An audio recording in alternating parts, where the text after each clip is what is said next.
Today is diagnosis day. I'm trying to figure out what exactly may be wrong with this Maverick R. What a piece of junk! And what we can do to address it, band-aid fix it, or if it's gonna be something more serious or it's gonna have to go to the dealer. Welcome back to another video. Just a little update video for you guys. I'm currently warming up the Maverick R, checking for updates. Back in New Year's when we were driving the machine, Oscar was driving my machine, and in the dunes, it shifted into neutral on its own while he was driving. Scary situation while you're in the middle of a dune.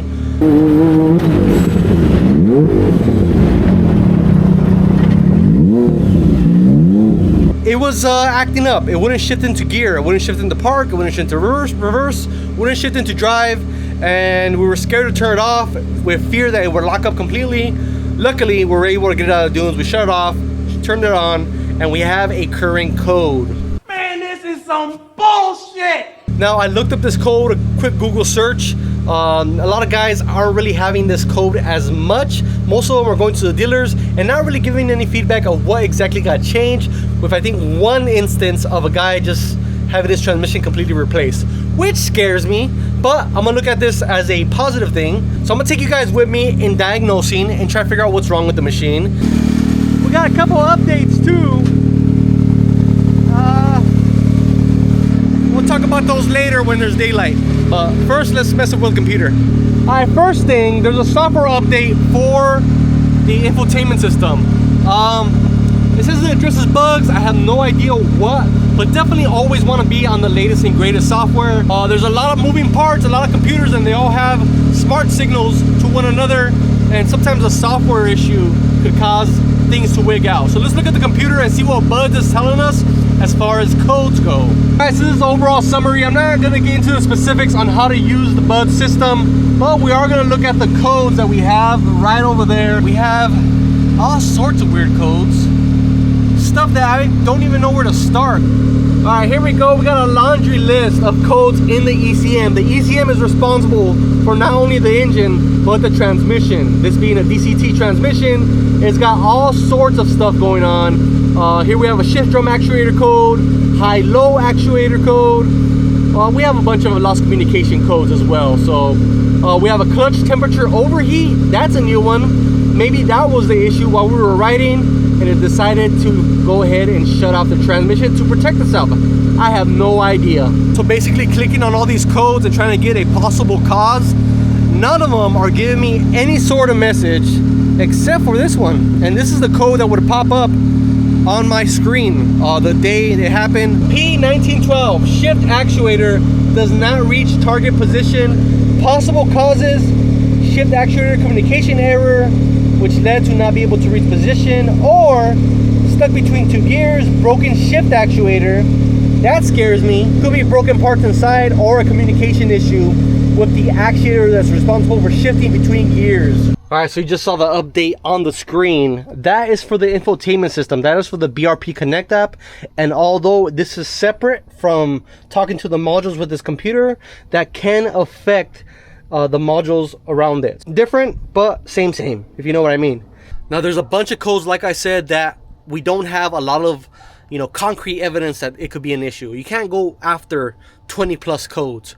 You should only go after the ones that you think are going to be the most important. The one being in the ECM, which was that, was it P1912? Because that one also showed up on the display, and only that code showed up on the display when we were driving the machine, and it happened that night. So very odd to have so many communication codes, invalid data codes, but honestly, it's not uncommon. It is odd. You may think something's going on, blowing up, possibly, but you don't want to jump to conclusions. So what I used to do in the GM dealership that I used to work on is a lot of these codes, since they're communication codes, since they're invalid codes, you want to try to duplicate the codes and see which codes pop up first. So in this situation, I already screenshot all of them. I'm going to go ahead and clear all of them. We're going to check for updates for all the modules. If there's none, well, then all you could do is cross your fingers, and the first code, first check engine light and first code that pops up, that's the one you start to diagnose. You can't go after all these codes. It's not gonna work out for you. So, all right, transmission relearned. There was no update. That update I flashed is the same one I already had. So, relearn trans, test drive, take it to King of the Hammers, and cross our fingers. Update: CT Raceworks radius rods on my machine. They used to be black. They were turning purple, so we powder coated them red. The anodizing wasn't holding up. We went ahead and powder coated these. Remember, when I installed these, I left this bolt on here and it gouged this guy. Furthermore, they're a real tight fit. I am running aftermarket HCR trailing alarm, so I'm not sure if this affected it, but they actually scuffed my frame right here. So I reached out to the guys over at CT Raceworks. They were really cool.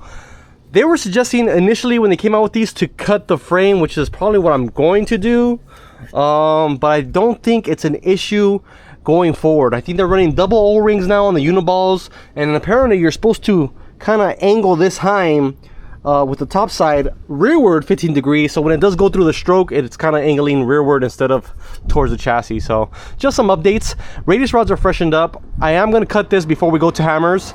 I got a new RPM, well, actually not new, I revamped this one. I put new rivets in it. The aluminum rivets it came with are getting soft and these were starting to move. We put some stainless steel ones in there.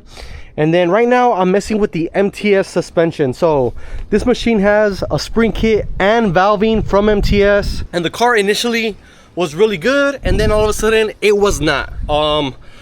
So big thing with these machines, with these spring kits, when you drive them hard, the spring kits will sag. And initially on most aftermarket kits, it only sags once. On a factory spring kit, the springs are low quality, and it seems to be you can adjust them and they're gonna sag again, and you can adjust them and you can sag again. So on the MTS ones, it's supposedly only supposed to happen once. So it has sagged. It definitely has sagged. My preload was supposed to be at 8 3/4.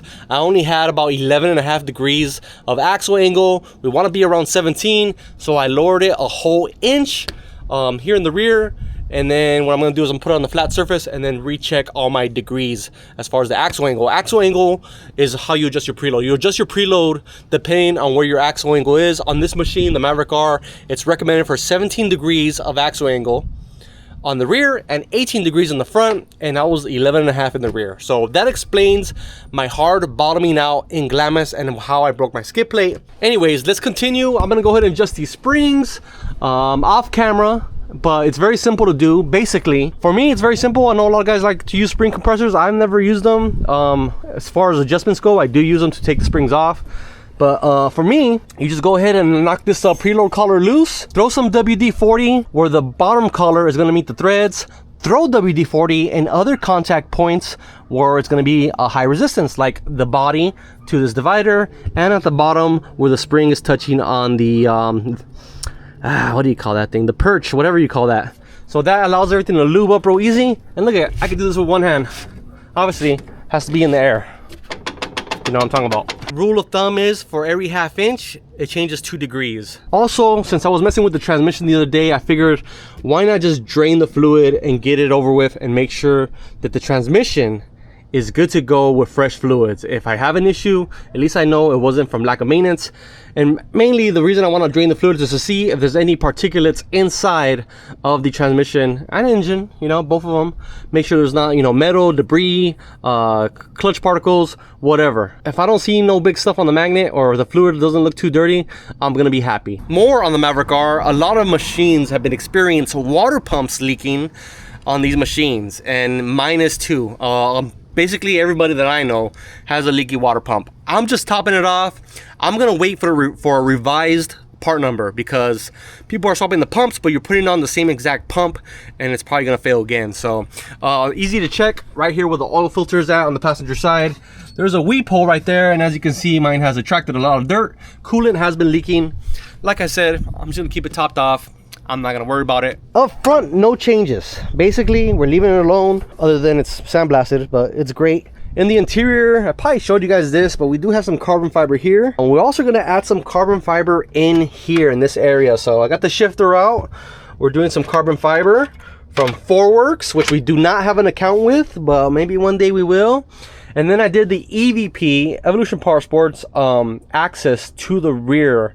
through the center like the old Can-Am X3 used to have.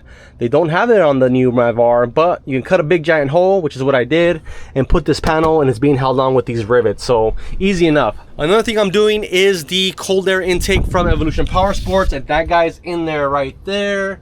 Let me show you guys where that attaches to. Goes directly on the turbo, and you don't have to worry about the air box. So now we have a lot more space here. So there's the big black tube, no homo, coming out, going into that tunnel there, and that's where the air filter is going to live.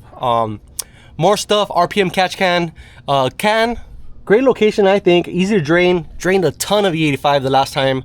One problem I did have with this catch can is, well, it's not this catch can, it's all catch cans, and it's this motor has a ton of blow by. So RPM, after my complaints, thank you Jason, you're the man, he came over with a relocation kit that's gonna relocate where the filter's at. So the filter on the catch can is coming off. There's a silicone tube that's gonna go this way, route over here, and go through this hole I just made, and the filter is gonna sit right next to the cold air intake right there, because that stuff was giving me a headache. Honestly, we'd be in Glamis sitting waiting for the guys to you know, put their seatbelts for a ride, and I'm over here dying with this poison that's in the air. I did do some adjustments to my doors because this one didn't want to close anymore, and I'm gonna blame the hinge, the factory hinge right here. Look, it's got a ton of flex. You see that? I tried tying up the bolts, it doesn't really make a difference. So it ain't the TMW doors, it's the freaking hinges that come from the factory. But Mav-R wheels are on there. I'm waiting for the caps from the boys over at Venom. Well, they already have them, but I told them I'd pick them up, and I haven't done that. But they're quite a ways away from me, so I'm just gonna probably tell them to have them shipped to me. So we'll have our floater caps on there, which is great. She is gonna need a wash. Hell, it probably needs a little bit of a polish. But overall, a little bit of maintenance, a little bit of oil change. We'll show you some of that, and then a good wash. Make sure everything's good to go. We'll throw the seats back in, and she'll be ready for hammers. All right, another update. We got the Mav-R over there in the flat ground. The rear, perfect. We're right at 17 degrees.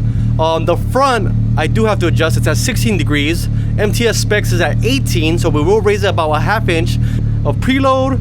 And then I probably have to adjust my crossovers, but I'll probably be doing that in Johnson Valley as I fill out the car. One odd thing, the idle.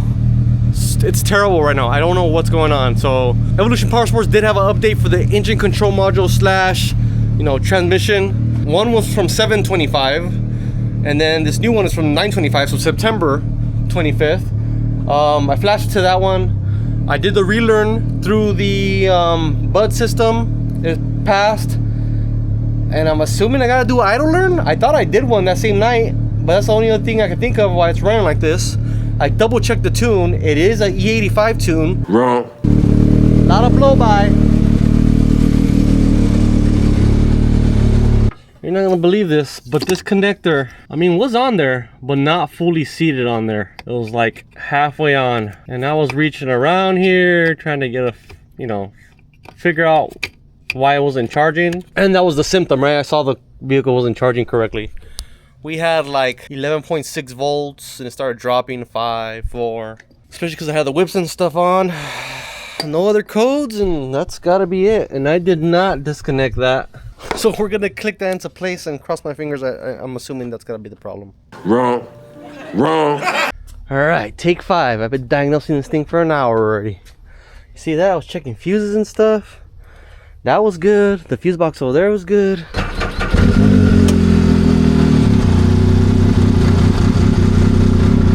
Idling like crap though. You guys sometimes comment how easy I make it look sometimes. I wanted to make this video and keep recording on this video to show you guys that it's always, What a load of crap. a bag of marbles. Like sometimes it's easy, sometimes it's not. In this case, and on my personal machine, I don't know what the hell's wrong with it.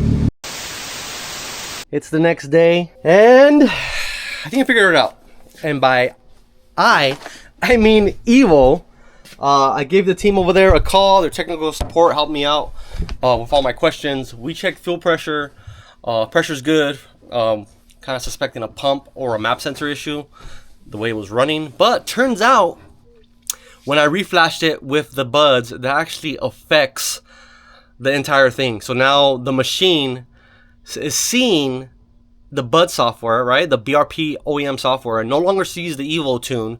And even if you try to flash the Evolution Powersports tune, it's not going to allow it. I basically locked the ECU back to factory. So at this point, I got to send the ECU back, and they're like 100% sure that's what it is, which is great because I didn't want it to be anything else because that would be a problem. And that's it. We're going to put on some of these parts back on and put it back together, move it out of the way, pull the ECU, ship it out, and we'll get that back, and the machine should be ready for hammers. So other than that, let me show you some of the other things I've done. So I adjusted my springs. I gave it another 1/2 inch. Hey, shout out to Arizona. I gave it another 1/2 inch of preload in the front, a full inch of preload in the back. There's my gorgeous wife. Definitely gonna have more preload and ride height and axle angle, and everything should be a lot better in the rear because the rear I was bottoming out bad. That should take care of that. Hammers, obviously we don't, you know, use the suspension as hard as in Glamis, but definitely gonna see a lot of whoops in Johnson Valley for the King of the Hammers as we spectate. Some sends, yes, I agree, babe. See you later. But hopefully the suspension should be dialed now. Okay, so Code Shooter, I effed up by flashing it with the Bud software.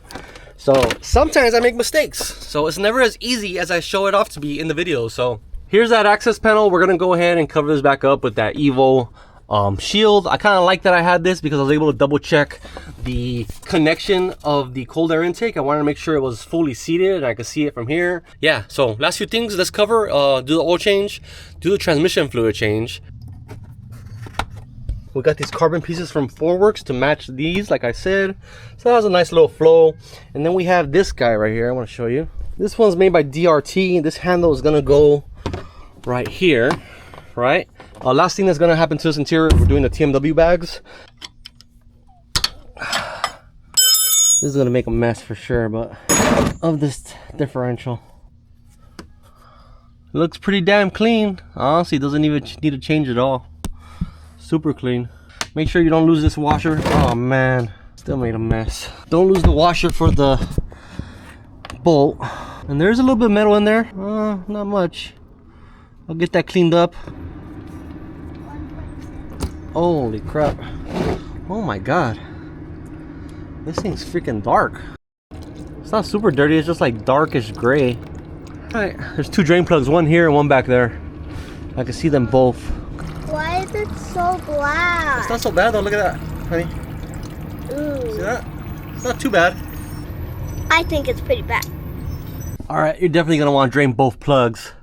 This one was already drained and look at how much came out of that one. This one has its own drain plug that's a lot different with this little magnet on there that collects some metal. I'm going to go ahead and say this is pretty normal too. Put the plugs back in, start filling this guy up. Same thing with the rear diff, and then we'll move on to the engine. So I'm using the Evo kit that Evo puts together. They use motor oil. Alright, so this has a nice golden look to it, which I like. Guys, if you're filling up your transmission, make sure that the fill plug is out. Once it starts to run out of the fill plug, it's when it's full. On that note, you actually want to check the level, the fill level out of that plug with it warmed up, I believe. So I'm going to refer you guys to the owner's manual. For the most part, most transmissions that are like this, whether automatic or manual, and they don't have a dipstick, normally, even if they do have a dipstick, normally you check the level with the transmission warmed up. So keep that in mind. All right, this is held on by a bunch of 8mm, and that'll come off just like that. You're going to want to disconnect this guy here. This appears to be some sort of temp sensor. Yeah, disconnect that. So cut the zip tie off, disconnect that. Take off the 8s here. So we're going to go ahead and move this over. For all the drain plugs, this kit does come with a new filter and new gaskets, so make sure you use those. Now here's another guy we're going to inspect closely for metal debris. Doesn't look too bad in there. We're going to look at the filter. The filter doesn't look too bad. I don't see nothing big and chunky, no big shards of metal. All right, we'll put a new filter in it, top it off, and we should be good. All right, so I just finished draining the oil. I also cranked it over in what they call drown mode. And what drown mode is, you basically hold the brake, hold the gas to the floor, and hold the push the start button, and it will crank over the engine without actually firing it off and turning it on. And you do that for about 5 more seconds, and it'll suck the oil through the system. The oil pump will suck the oil through the system, and basically it'll get everything out, so you don't, you know, have extra oil in there that's dirty. So drain the oil already. I'm gonna swap the filter out and then basically top off the fluids on all 3 of these components, and then we're gonna move on to the RPM relocation kit for the catch can because I just got that in. And after that, all we'll be waiting for is for my ECU to get back from Evo. I'm gonna take it off right now and ship it out, and that should be that. Well, you're not gonna believe this. DCT transmission took all 4 quarts, nothing drained out. All right, so note, DCT 4 quarts. Engine, I'm gonna say 3.3 quarts on these engines, even though the manual says 3. Front differential, same exact process as the Can-Am X3. Takes about 400 milliliters of the 7590 weight. Last but not least, there's a disconnect right there, and it takes like 65 or 70 milliliters of engine oil. So super easy. They're just, you know, awkward as far as the drain and fill plugs. I'll do that one off camera.